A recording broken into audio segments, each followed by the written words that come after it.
채비 구성을 어떻게 하느냐? 채비 구성, 여기서 자신이 던져준 밑밥이 어떻게 움직이는가 따라서 채비를 만들어줘야 돼요. 우리가 전중 낚시 하다 보면 보통 목줄로 가지고 채비 운용을 상당히 많이 합니다.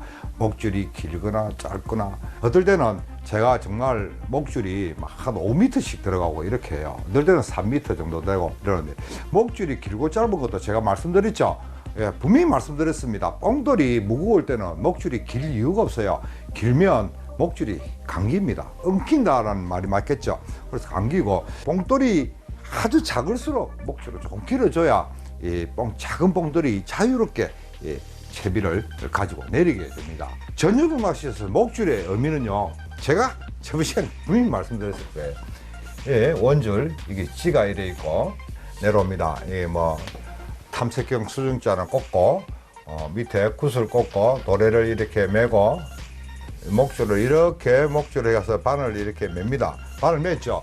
뽕돌이 여기에 물리느냐, 여기에 물리느냐, 여기에 물리느냐 따라서 모든 기능이 달라져요. 그래서 전유동 낚시를 할 때는요, 저는 그렇게 이야기합니다. 이 뽕돌이 물린 곳에서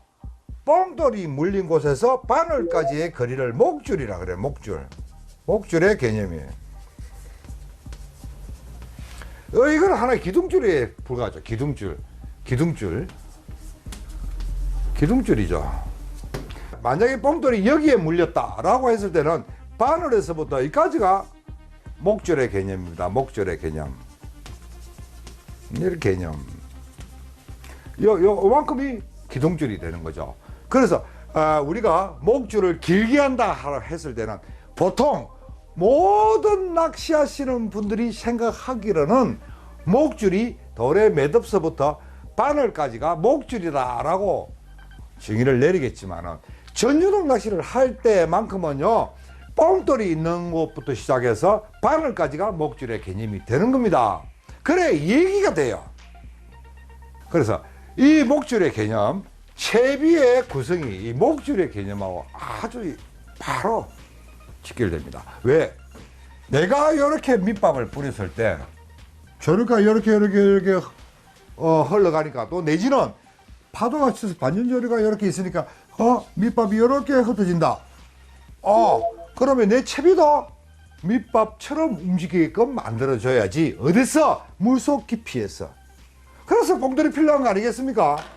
내 미끼가 밑밥과 같이 어우러지게 만들려고 그러면요, 뽕돌도 필요 없고 아무것도 달면 안 돼요. 낚시줄도 달면 안 돼요. 낚시줄이 바늘에 매지는 그 순간부터 미끼는 사용자에 의해서 구속이 됩니다.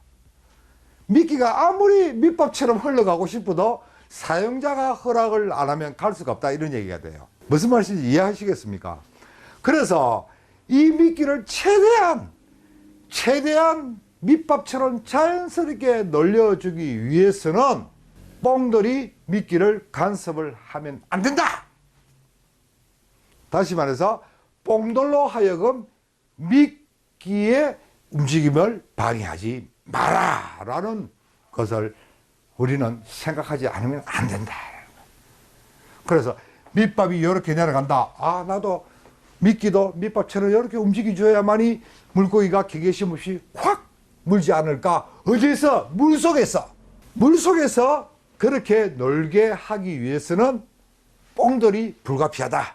그래서 뽕돌을 사용하는데, 가급적 뽕돌은 미끼 움직임에 방해하지 않도록 조금 띄워주자.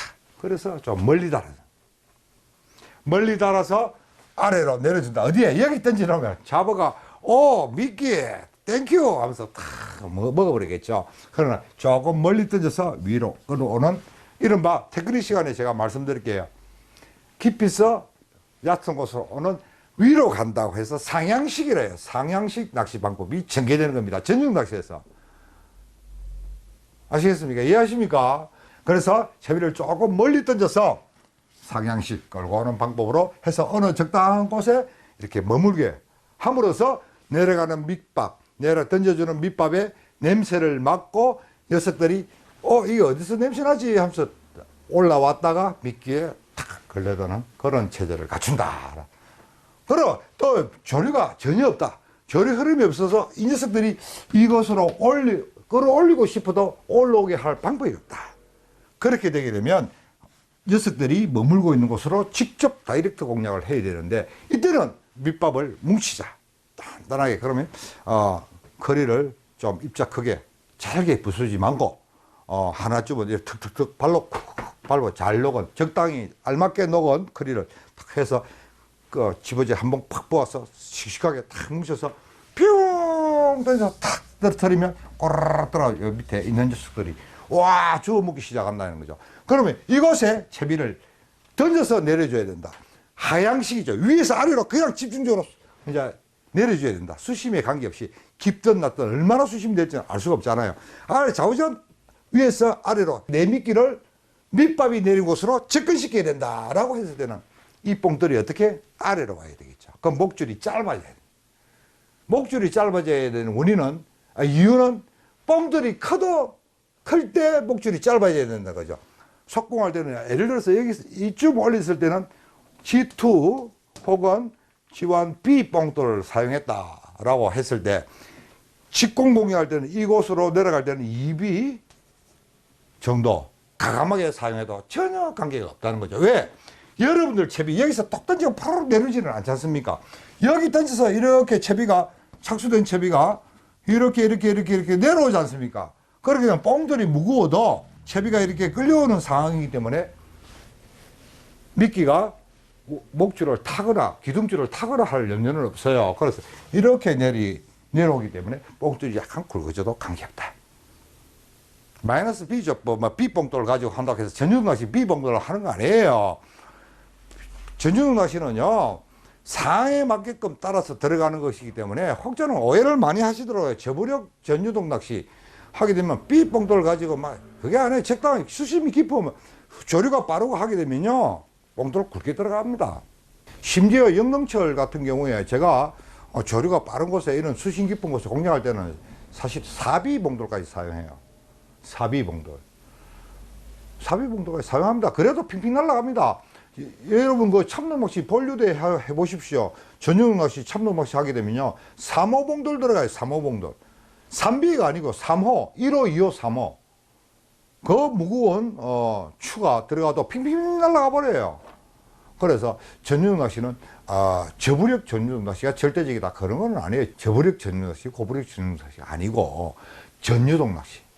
전유동 낚시로 끝나버리는 거지, 그게 고부력 저부력 전유동 낚시가 아니라는 거죠. 그래서 이런 상황에서 내려줄 때는 뽕들이 아래로 내려온다. 뭐 이해하십니까? 이래서 채비가 만들어져야 되는 거죠. 이렇게 자신이 어디에 감성돔이 있다라는 것을 가지고 어떻게 밑밥을 만들고 어떻게 채비를 만들자, 그래서 공략을 한다라는 이제 테크닉이 들어갑니다.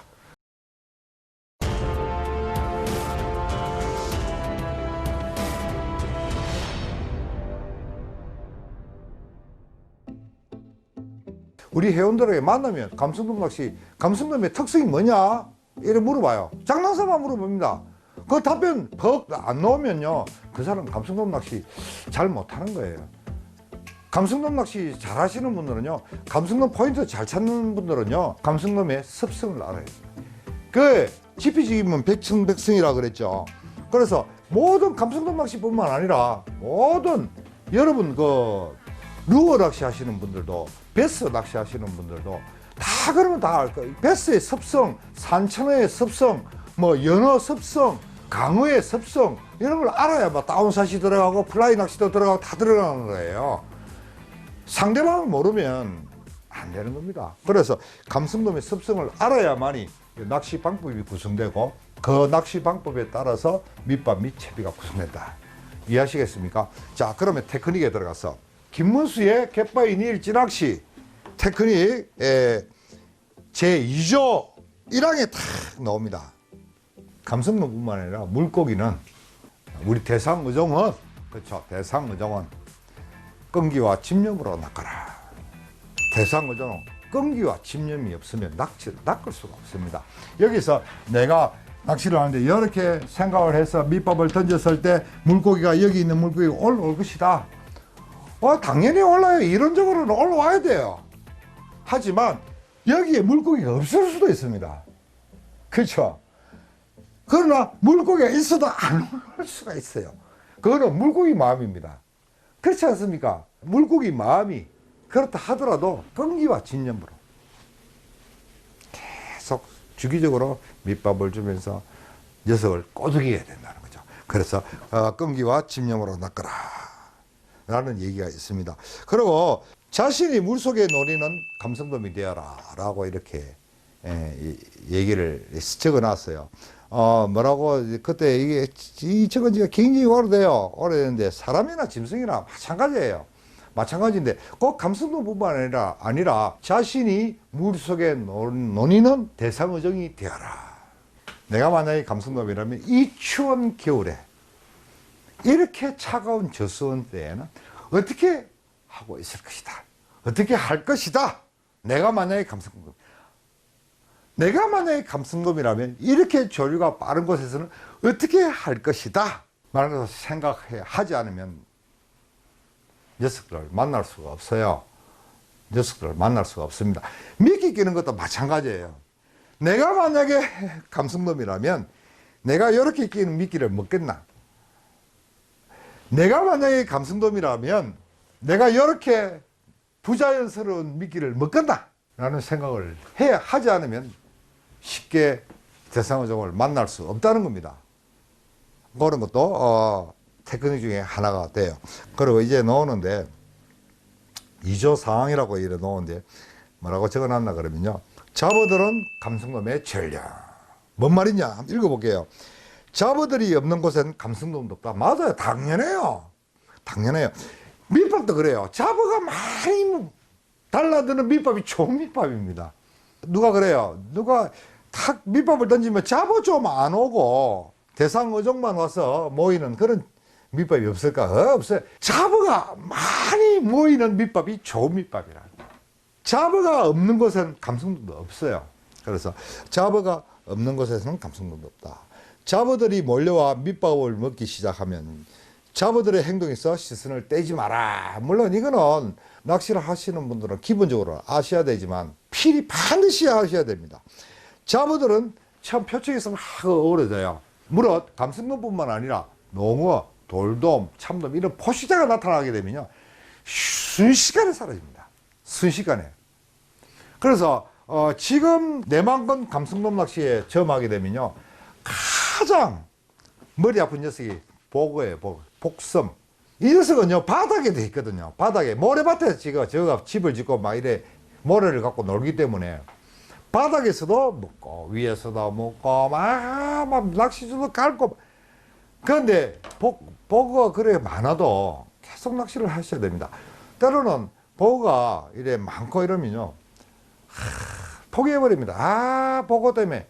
그런데 자기 가고 나면 포기하고 나면 그때 감성돔 들어오는데 그런 경우가 많아요. 이 물고기 잡어들이 없으면 물고기가 나타나지를 않습니다. 굉장히 경계를 해요. 물고기가 잡어들이 많이 있어야 물고기가 경계를 안 합니다. 잡어들이 막 이래 내려오는 밑밥을 막 주워 먹게 하면 저 녀석들이요 내 걸 다 먹내면서 자기가 막 이래 설치되지. 잡어들 없는 데서 감성돔 낚기는 상당히 힘이 들어요. 들어가는 밑밥이 잡어가 다 먹어도 관계없습니다. 이 크릴은 각계 이야기하기로는 크릴이 완전 단백질 덩어리예요. 아미노산 그 자체 아미노산 덩어리라는 거죠. 아미노산은 무색 무향이에요. 사람들 후각에는 아미노산을 냄새로 맡을 수도 없을 뿐더러 색깔도 없거든요. 그래서 무색 무향이라 그러는데 물고기는요 아미노산 냄새를 50m 전방에서 추적을 한답니다. 그래서 물고기가 이렇게 던져주는 크릴 다 먹어도 관계없다는 거죠. 곰곰이 생각하면 그 말도 맞겠다라고 생각이 들 거예요. 어떻게 갯바위 가서 밑밥 없이 이렇게 크릴만 탁 끼워서 탁 던지면요 좀 이렇게 탁 있다가 낚싯대 탁 들고 있다가 탁 올리면 미끼가 그냥 와요. 그냥 그대로 달려가 있다는 거죠. 두 번째 탁 던지면요 열 사람 중에 5사람 정도 한 50% 정도는 미끼가 뜯겨요. 그걸 안 뜯겠다고 치더라도 세 번째 탁 던지면 반드시 미끼가 없어져 버려요. 그걸 뭘 의미하냐? 처음에 던졌을 때는 냄새를 풍겨도 그 주변에 미끼 주변에 잡어들이 없다가 냄새를 맡아갖고 두 번째 던졌을 때는 바로 달라든다는 그런 얘기예요. 그만큼 냄새가 강하다는 얘기입니다. 그런데 이 던져지는 이 밑밥용 커리를 잡어들이 막 뜯고 커리를 한 마리 딱 꺼갖고 이 잡어인들이 탁 던져보시면 물에 탁 착수해서 가라앉을 때요. 녀석들이 와갖고 막 이래 뜯고 저래 뜯고 하면 막 커리를 막 완전 분해가 됩니다. 그러면 거기서 뿌옇게 이래 뭐라 잔해가 나와요. 뿌연 잔해가 나오는데 그것까지 냄새까지 잡어들이 다 먹지를 못한다는 그런 얘기가 됩니다. 그래서 그런 잔해로 인해서 잡어들이 커리를 뜯어줌으로 인해서 그 냄새가 멀리 있는 큰 포식자를 불러들일 수가 있다는 거예요. 뭔 말인지 아시겠습니까? 지금 여름철에 제가 비박, 그러니까 갯바위 비박 낚시, 밤낚시 들어가게 되면요 참돔 낚시를 많이 하죠. 참돔 낚시를 하는데 저는 참돔 낚시를 하면 뭐 선장님도 다 아시고 하지만 항상 발 밑에서 참돔을 노립니다. 참돔을 항상 저는 참돔을 낚시한다고 해서 멀리 막 흘려보내고 그런 경우는 거의 없어요. 거의 없고 항상 갯바위 낚시에서는 조용히 발 밑에서 다 이렇게 밑밥을 커리를 손으로 이렇게 탁 칩니다. 손으로 탁 찍어갖고 꾹 하면 눌리갖고 탁 던지고 이 국물이라 그럽니까? 예, 물기를 짜내는 것이 아니고 물기를 짜내는 것이 아니고 냄새가 많이 나갖고 이래 커리를 콕 찌가 꾹 눌려갖고 발밑에 탁 던지고 찌 주위에 탁 던지고 이래요. 그래도 이런 참돔이 거의 막 지금 밤낚시 가면 거의 대물 거의 80cm 오버급 이런 대물 녀석들이 포식자 참돔이 걸려들거든요. 수심만 3m, 4m 이런 데서 이 물고기가 왜 그런 데서 걸려드냐 그러면 밤이 되면요 큰 포식자들이 전부 다 갯바위로 다 나와요. 가장자리로. 왜? 먹고 살아야지. 저기서 먹어야 살 거 아닙니까? 갯바위 주변에 안 나오면 먹을 게 없어요. 한복판에 뭐 먹을 게 있습니까? 없습니다. 갯바위 주변에 나와야 부딪히는 파도에 쓸어내리는 그 플랑크톤, 동물성 플랑크톤 이런 걸 먹기 위해서 작은 물고기가 모여들고 그 작은 물고기가 잡아먹기 위해서 뭐 호래기나 작은 뭐 하소촉 오징어라든지 뭐 이런 우리 담임 PD가 좋아하는 무늬라든지 이런 게 막 모여들 것이고 그것을 잡아먹기 위해서 큰 대형 포식자들이 나오거든요. 그래서 갯바위 가장자리에서는 그런 그 먹이 순환이 계속되기 때문에 냄새만 풍겨줘도 얼마든지 물고기가 불러들일 수 있다는 거예요. 그래서 요런 상황에서도 밑밥을 어떻게 사용하냐. 그것이 멀리 있는 물고기를 불러들일 수 있다라는 그런 생각을 자신이 믿고 잡어가 다 자신의 미끼를 먹어도 네, 그런 마음으로 이해를 하셔야 됩니다. 밑밥을 한 주걱 주니까 수중에 여가 하나 생기네. 잡어는 뭐 물망상을 하는 인상을 하든지 이런 자리돔 이런 녀석들은 뱅에돔 낚시할 때는 굉장히 많이 만나지만 그 녀석들이 있어야만이 뱅에돔 낚시도 가능하지 않습니까? 또 그런 녀석들이 있어야 감성돔 낚시도 가능해요. 그리고 수온에 따라서 또 잡어들의 활성도가 떨어질 때도 있고 활성도가 높아질 때도 있고 그리고 지역에 따라서 잡어의 종류가 또 달라질 수도 있습니다만은 잡어는 잡어예요. 그러나 제일 이제 뭐 골치 아픈 잡어들은 이런 잡어들도 많기는 많아요. 고등어, 치어 뭐 이런 전갱이 치어가 만나게 되면 골치 아픕니다. 골치 아프지만 그래도 해야 돼요. 그래서 이제 우리 담임 PD가 저보고 이럽니다. 잡어 퇴치법이 없느냐? 잡어 퇴치법이 있습니까? 없습니다. 잡어를 퇴치하는 것이 아니고 잡어를 이용해야 되는 거죠. 요즘 이런 말이 많이 유행하지 않습니까? 감당하지 못하면 즐겨라. 그것을 즐겨야 돼요. 그러니까 이제 잡어를 이용해야 되는 거죠. 잡어를 다 이렇게 모아놓고 그 잡어 속으로 채비를 갖다 넣는 방법. 이런 게 자신이 채비를 기술을 익혀야 돼요. 그 방법은 있습니다. 그것도 테크닉 시간에 나중에 공략법에 대해서 내가 이야기할 때 채비를 어떻게 운영한다라는 것도 제가 말씀드릴게요. 어떤 지점에 내가 미끼를 가져다 다 놓기 위해서는 수단과 방법을 가지 말고 잡어가 있든 말든 잡어의 방해를 받지 않고 그것으로 들어가라 하기 위해서 그런 테크닉을 구사하기 위해서 저는 많이 있어요. 김문수의 델타조법, 상향식, 하향식 전부 다 잡어들을 위해서 있는 거지. 잡어들이 없으면 그런 그 낚시 방법이 나올 필요도 없지 않겠습니까? 그래서 델타조법 나중에 들어가게 되면 아마 재밌을 거예요. 그 델타조법을 이해하시면요, 잡어 아무것도 아닙니다. 우리 잡어 없는 데서 낚시한 경험은 아마 저도 없어요. 저는 거의 없지 않을까. 잡어가 있어야 낚시가 된다라는 그런 생각뿐이지, 잡어 없는 곳에서 낚시, 물면 감성도입니다. 그런 데가 과연 그런 천국이 있을까요? 아마 없지 않나라고 생각이 듭니다. 그리고 다섯 번째, 조류는 감성돔의 생명이다. 감성돔 낚시의 생명.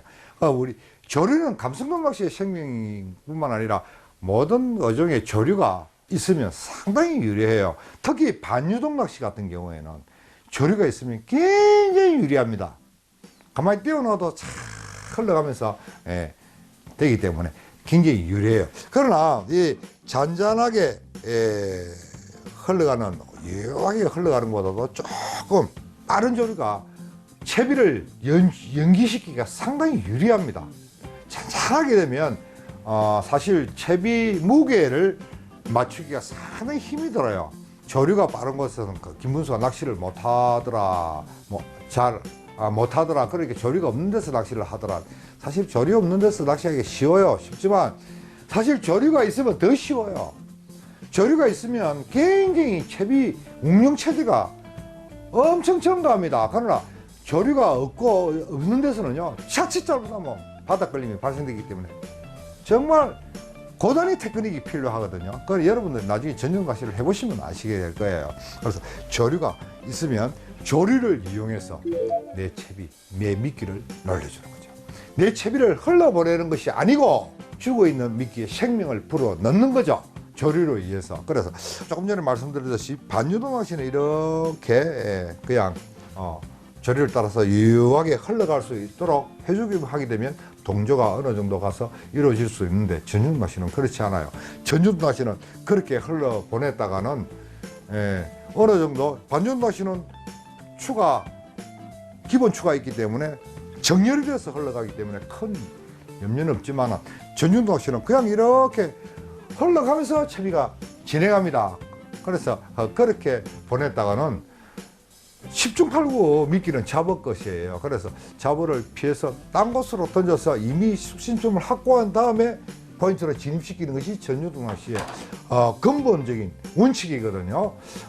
그래서 그런 체제를 갖추려고 그러면 조류가 빨라지는 것이, 빠르게 되면 문제가 되겠지만 어느 정도 유유하게 조류가 착착착 흘러가줘야만이 그런 연출시키기가 상당히 유리하다, 이런 얘기가 되겠습니까? 이해하십니까? 오늘 여기까지입니다. 다음 시간까지 여러분 안녕히 계십시오.